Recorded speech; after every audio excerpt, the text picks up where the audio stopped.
Hey guys, as always, a big Shazam to each of y'all, and a golly.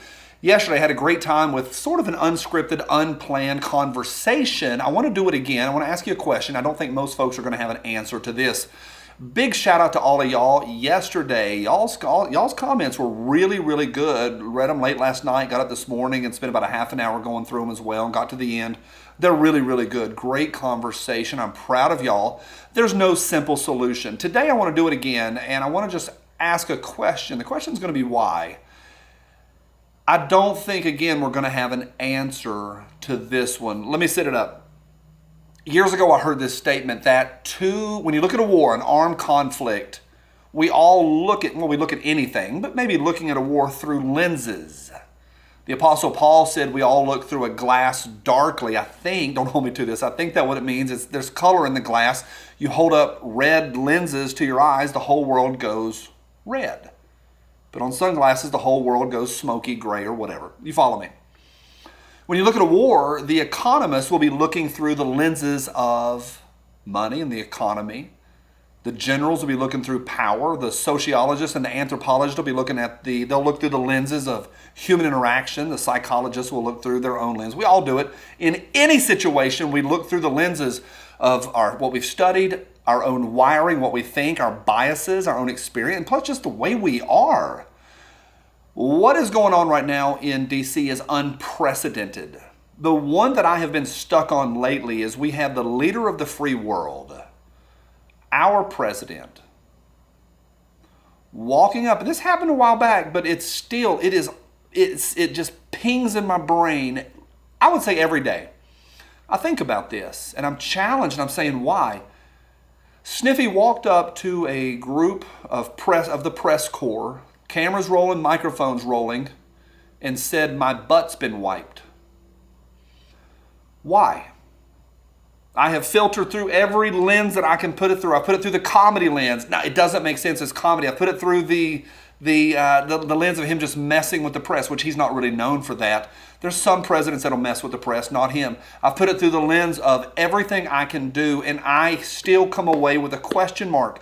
All of the sniffy and the churches under the pressure stuff, and all of that aside, this is one I think is maybe the most telling of what we have in office right now, and the person that has the nuclear codes. The nuclear codes.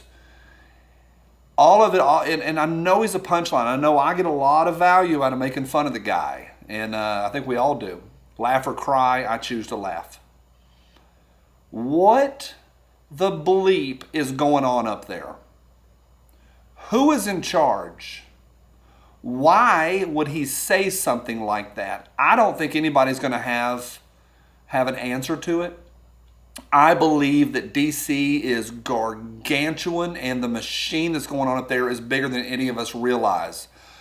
I really enjoyed the first season, Kevin Spacey aside, but I really enjoyed the first season of House of Cards. If you want to see a monstrous machine of power, of owing people favors, of having companies, corporations, and big pharma in your back pocket, or you're in their back pocket, of the minority whip coming and telling you how you're going to vote, and all of the mess, that's what we see. It's big. It's a mess.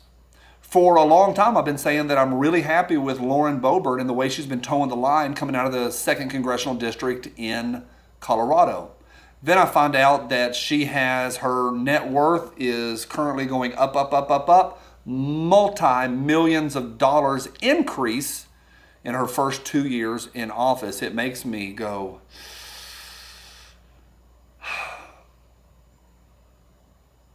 sometimes I feel powerless. I see what's going on in DC, and it's not enough to email my rep. I don't know what to do sometimes about it. Yesterday, a guy on last night's video said, "Johnny, you're a total coward and you don't have the balls to do something about it." And I thought about it. I was like, I don't know, 6 years and 1,600 videos and millions of views on getting this message of freedom in the Constitution out. I hope I'm doing a little bit with my real face and my real name. I hope I'm doing something. I hope so. Hope I'm fighting back in my own way. I've taught a lot of young shooters to shoot, and I'm still working on it. I hope I'm doing my part. I don't know. I don't know. Like and I'm not being I'm not despairing at all. I'm just saying I don't get what the heck is going on up there. The man cannot put a sentence together. What he does say is incoherent and at times inappropriate. His own daughter has said that she had to shower with him when she was way too old, and his son's a literal crackhead who is immune to anything, any sort of consequences of what he's done. His 4473 was 100% illegal, felony illegal. What the heck's going on up there? That's my question for the day. Why would he say that's part of it? But what's going on up there? Let me know. Let me know what you think. Look through your lenses. Tell me what you think. It's going to be oversimplified answers. I don't know what to do. And I'm at the point now going, just what the heck is going on? Thanks for stopping by, reminding you today that it's okay to be white, it's okay to be a man, it's okay to be a Christian, it's okay to love llamas. See you soon. Bye.